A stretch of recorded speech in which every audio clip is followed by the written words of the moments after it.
All right, folks. Just not getting from the gym, man. You know, got some, hold on, it's gonna be stuff you're gonna see. It's gonna make it hard for you to smile in the future. It's that Tupac, man. Whatever you see, with all the rain and the pain, you gotta keep your sense of humor. You gotta be able to smile through all this bullshit. Man, y'all don't know nothing about that Tupac smiling, this motherfucker. I didn't choose. Yes. Don't get confused from working, but homie, I still murk you. Come on.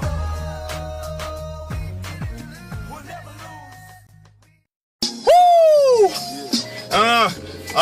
Keep your head up. Yep. Sing to him, Pop. Me and Pop about to let you know what's going on.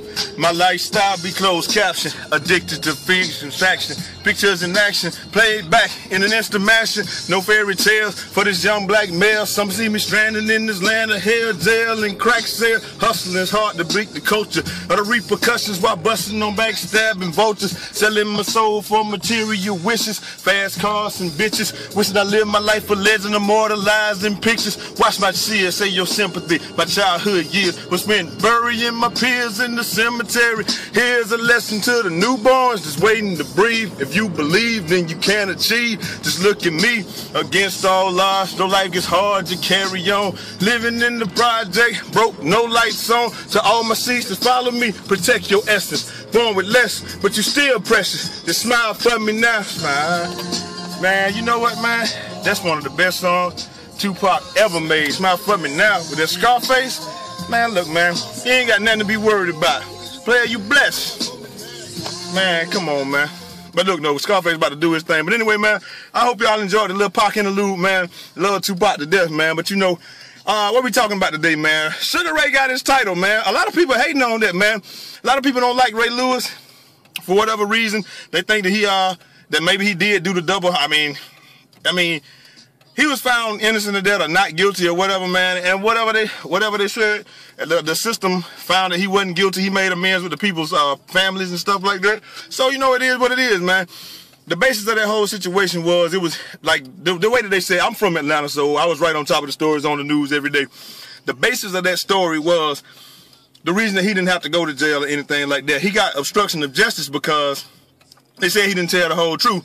But shoot, if you thought you was going to jail for life, for something that you didn't even do, I don't know how many of us will be forthcoming either. And it's easy to say, you know, well, if you're telling the truth, you don't have anything to worry about. But if you've never been in a situation, you can't really say, you know, what you would do. So, you know, we got to let that part go. But because of what they found, they said on the news in Atlanta, this is what happened. They said that he never got out of the car. That's what they ruled. I mean, even, I guess, the guys that did it or whatever, you know, I don't think nobody gonna make a deal with you. If I go to prison for life, I'll take this rap for you. So it ain't enough money to pay the guys off. But what I'm saying is, the way that they ended up saying that it worked out was he never got out of the car, and those guys did what they did. They killed both of the people, and then that was that. So, you know, it wasn't nothing to it. He supposedly didn't do it, or supposedly wasn't involved, except for not being completely forthcoming with the investigation. You know, he just didn't tell the whole truth. How true that is, nobody knows. Only him and God know that, man. And that's if you believe in that. I do. You may not, but obviously he does. And you know, he's exonerated, and the only thing he got was the obstruction of justice. And they said time served. He didn't get out of the car. He didn't do what he did. So, you know, whether you like him or not, that's what the news says happens.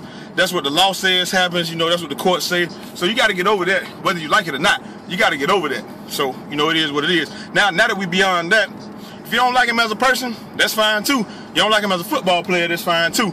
But, you know, he got his ring. He got to go out on top. And I'm happy for him, man. I'm a Ray Lewis fan. I have been since he came into the league out of Miami. And, you know, hey, his entire career, I used to pick him first on my fantasy football team because I knew he was going to lead the league in tackles. So, you know, it just is what it is, man. Defensive player of the year twice, Super Bowl champion twice. Like him, love him, hate him, or not.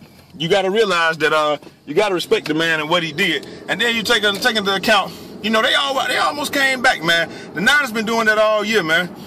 They've been, you know, they get down and then they come back. They came back and beat the Atlanta Falcons. And then they came back and almost beat the Ravens, but they came up a little bit short.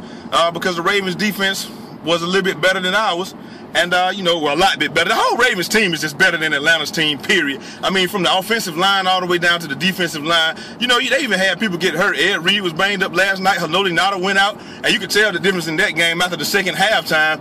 After Haloti Ngata went out and the second halftime and they made the halftime adjustments. Man, it was something different because, you know, they knew what to run. And just like they had the Ravens number. And the only thing that beat the 49ers really was the clock. And a lot of people would have said that, except for the fact that when the Ravens absolutely had to get one stop in the second half. I told them they had to have either 2 field goals or 1 touchdown, and they needed a stop in the second half, and they'll win the game. The stop just came on the last series, man, and they got it. So, you know, you can say they barely won. You can say whatever you want to. You can call them whatever you want. But today, you got to call them champions, because that's what they are, champions of the NFL. Like it or not, and if you don't like that call on Michael Crabtree, that ball was uncatchable. Culliver been holding the entire game, and you're only gonna get that call if it's 2003 or 2003, and you Ohio State, man. That's the only way you're gonna get that call, man. Other than that, you ain't getting that call, man. And you Chris Gamble or whoever the hell that was. But that's the only way you're getting that call. They're not gonna call that, man. But you know, like I said, call them what you want. But today you gotta call them champion, man. Him and the entire Ravens team, well done. Ed Reed got his. He said he'll be back. If I was him, I'd just go ahead and retire. Go out on top, baby.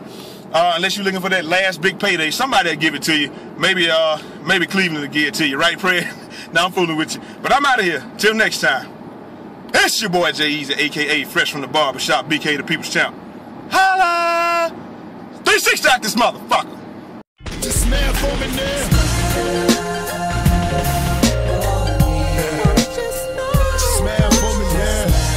That was so fucking epic.